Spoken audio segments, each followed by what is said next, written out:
Hormonal balance हर इंसान के लिए बहुत जरूरी चीज है। क्यों?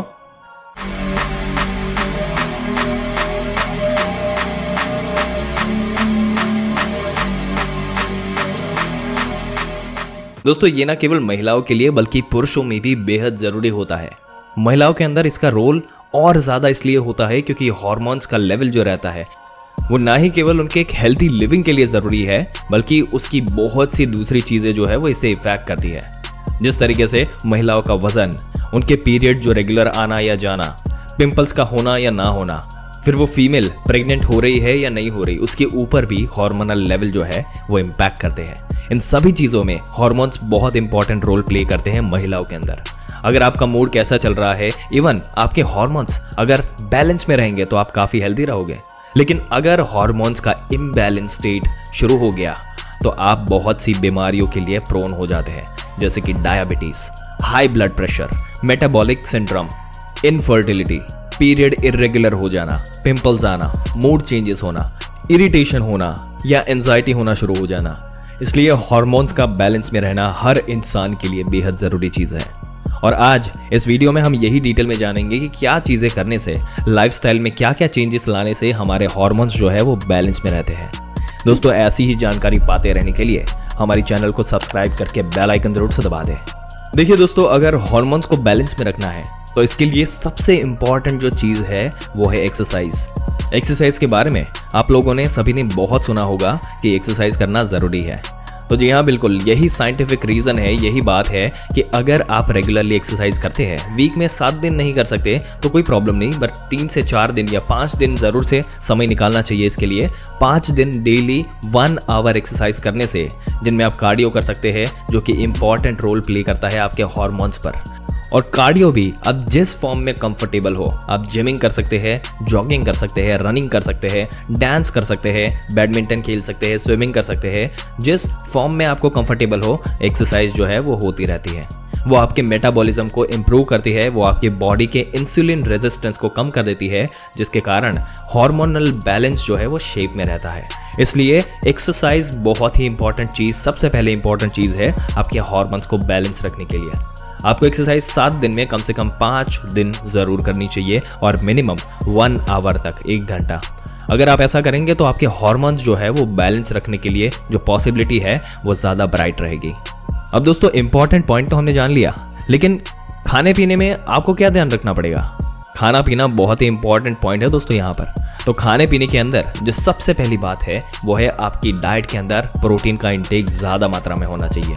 प्रोटीन जो होता है उसके अंदर एसेंशियल एमिनो एसिड होते हैं जो हार्मोन्स को बैलेंस रखने में हेल्पफुल होते हैं। प्रोटीन किन चीज़ों से मिलता है?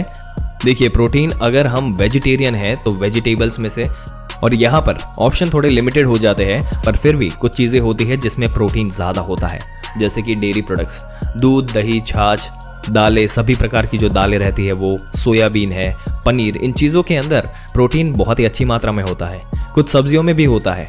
कुछ ऐसी भी चीज़ें हैं जहाँ पर प्रोटीन होता है, जैसे कि नट्स है, ड्राई फ्रूट्स है, बादाम है, अखरोट है, इन सभी में अच्छी मात्रा में प्रोटीन जो है वो आपको मिल जाएगा।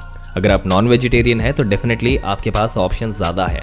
फिशेस है, चिकन है, इन सभी चीज़ों से प्रोटीन आपको मिलता है और प्रोटीन का जो अमाउंट होता है वो आप सही से गेन कर पाते हो। Eggs as a good form of protein, तो प्रोटीन की मात्रा आपकी डाइट के अंदर ज़्यादा है या नहीं, ये आपको समझनी पड़ेगी। अगर आप वेजिटेरियन हैं तो भी परेशान मत होइए, क्योंकि आपके पास भी कुछ ऑप्शन जो है वो डेफिनेटली हो सकते हैं।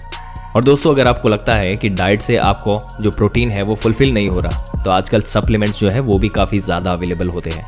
प्रोटीन सप्लीमेंट पर हम लोग स्ट्रांगली कहते हैं कि सप्लीमेंट्स में जाने की जगह पर आप नेचुरल फॉर्म में प्रोटीन इनटेक ले तो ज़्यादा अच्छा रहता है, क्योंकि वो आप लॉन्ग रन में उसको कंटिन्यू कर सकते हैं। और इसमें सारे ही प्रोटीन शेक्स जो है वो अवेलेबल रहते हैं, उसका भी प्रयोग जो है वो आप कर सकते हैं। आपका जो फैट है, देखिए घी, तेल, ये हर इंसान खाएगा ही, थोड़ा बहुत तो हर इंसान लेते ही है, और उसमें कौन सा लेना चाहिए वो आपको पता होना चाहिए। फैट्स के अंदर जो डेयरी फैट्स होते हैं, जो बेटर होते हैं, उनमें मोनो अनसैचुरेटेड फैट्स का अमाउंट ज़्यादा होता है। ऑयल्स में जैसे कि ऑलिव ऑयल है, फिर नट्स वगैरह जो रहते हैं, ये वाला जो फैट होता है ये अच्छा वाला फैट होता है। आपने सुना होगा कि अच्छा फैट होता है और एक खराब फैट होता है, तो यहाँ पे हमें फोकस करना है गुड फैट्स के ऊपर, जो कि आपको मिलेंगे ऑलिव ऑयल्स और डेयरी प्रोडक्ट्स में से। तो ये थोड़े बहुत बेटर फैट्स जो है वो इनमें होते हैं, जिन्हें मोनो अनसैचुरेटेड फैट्स ज़्यादा मात्रा में होते हैं। रिफाइंड शुगर्स का प्रयोग कम मात्रा में करना है। आपको जंक फूड यानी कि कार्ब्स का इंटेक, जैसे बहुत बार आपकी कोल्ड ड्रिंक्स वगैरह होती है, तो वो आपको ज़्यादा प्रयोग में नहीं लेनी चाहिए। बेवरेजेस यानी कि लिक्विड में सिर्फ शुगर जा रही है, और बहुत सारी कोल्ड ड्रिंक्स होती है, लिक्विड जूसेस होते हैं, उनका प्रयोग बहुत ज़्यादा नहीं होना चाहिए। ये बहुत सारा जंक फूड होता है, जैसे कि बिस्किट्स है, कुकीज़ है, केक्स है, ब्रेड है, इनका यूज़ बहुत ज़्यादा नहीं होना चाहिए। मैदे का प्रयोग सबसे कम होना चाहिए, या फिर अगर हम रेकमेंड करें तो होना ही नहीं चाहिए, क्योंकि ये जो खाने हैं, ये आइटम्स होते हैं, इनका साइड इफेक्ट बहुत होता है। ये आपकी बॉडी में जाते हैं, शुगर रिलीज कर देते हैं, जैसे कि लॉन्ग रन में इंसुलिन रेजिस्टेंस डेवलप होता है, पीसीओडी जैसी बीमारियां डेवलप होती है, और आप जैसे परेशान होते हैं, मूड चेंजेस होने की शुरुआत हो जाती है। और आपको इन सभी चीज़ों का प्रयोग थोड़ा कम मात्रा में करना चाहिए। आपको गेहूं जैसे होल ग्रेन्स लेने चाहिए, जिसका मतलब है रिफाइंड ग्रेन्स की जगह होल ग्रेन्स लेने हैं। गेहूं को भी अगर आप रिप्लेस कर पाए तो जौ, बाजरा, मकाई, ओट्स, इससे रिप्लेस कर सकते हैं। ये बेटर ऑप्शन है, क्योंकि इन सभी का जो ग्लाइसेमिक इंडेक्स जो रहता है वो काफ़ी लो होता है। वो इंसुलिन रेजिस्टेंस को होने से रोकता है, आपको पीसीओडी जैसी बीमारियों से बचाता है। तो बेसिकली खाने के अंदर कुछ मॉडिफिकेशंस हुए, वो आपको काफ़ी हेल्प करते हैं। अब दोस्तों बात करते हैं हार्मोनल लेवल के चेंजेस की वजह से स्ट्रेस के ऊपर क्या इम्पैक्ट होता है, किस तरीके से स्ट्रेस बढ़ता है। स्ट्रेस जो होता है वो आपके हार्मोन्स को बहुत जो है वो रीअरेंज कर देता है। आपने बहुत कॉमनली सुना होगा कि कोई महिला प्रेग्नेंट होती है या प्रेगनेंसी जब प्लान कर रही होती है, तो हम लोग बहुत कहते हैं कि आप स्ट्रेस मत लीजिए। ऐसा हम क्यों कहते हैं? अगर कोई लेडी प्रेग्नेंट होती है तब भी हम मना करते हैं, क्योंकि स्ट्रेस जो होता है वो हार्मोन्स को हिला देता है, डिस्टर्ब कर देता है। तो स्ट्रेस बहुत कम से कम रहना चाहिए। ऑब्वियसली कहना आसान है स्ट्रेस मत लो, पर एक्चुअली ऐसा होता नहीं है, क्योंकि दोस्तों लाइफस्टाइल ही ऐसा हो चुका है कि स्ट्रेस हो ही जाता है। तो लेकिन इनको अगर हमें टैकल करना आना चाहिए, किस तरीके से टैकल करना है वो हमें समझने की ज़रूरत है। क्योंकि जब स्ट्रेस रहता है तो बॉडी के अंदर धीरे धीरे, जब लंबे समय के लिए स्ट्रेस बना रहता है, तो कॉर्टिसोल लेवल जो है वो धीरे धीरे थोड़ा हायर साइड जाना शुरू हो जाता है, जिससे कि आपके हार्मोन्स रिच हो जाते हैं और उसे डील करना मुश्किल हो जाता है। डील कैसे किया जाता है? तो इसके लिए ऑप्शन है आपके पास, जैसे कि योगासन है, मेडिटेशन है, मसाज थेरेपी है, म्यूजिक थेरेपी है। There are a lot of options जो आप सर्च करके वो देख सकते हैं और उसको ट्राई कर सकते हैं। और ये सिलेक्शन आपके कंफर्ट लेवल के हिसाब से आप कर सकते हैं, ताकि स्ट्रेस भी ना बने और आप उस स्ट्रेस को डील करना शुरू करें। दोस्तों आपके क्या विचार है हार्मोनल इम्बैलेंस के बारे में? आपने कभी ऐसे चैलेंजेस फेस किए हैं? अगर फेस किए हैं तो हमें कमेंट करके ज़रूर से बताइएगा। अगर आपको कोई हेल्प चाहिए, इसके ऊपर कोई स्पेसिफिक वीडियो चाहिए, तो हमें कमेंट करके ज़रूर से बताइएगा। आपके लिए वो वीडियो लेकर हाजिर हो जाएंगे। दोस्तों ऐसी ही जानकारी पाते रहने के लिए हमारी चैनल को सब्सक्राइब करके बेल आइकन जरूर से दबा दें। मिलते हैं एक और दिलचस्प वीडियो में एक और दिलचस्प जानकारी के साथ। तब तक के लिए इस वीडियो में अंत तक बने रहने के लिए आपका दिल से धन्यवाद।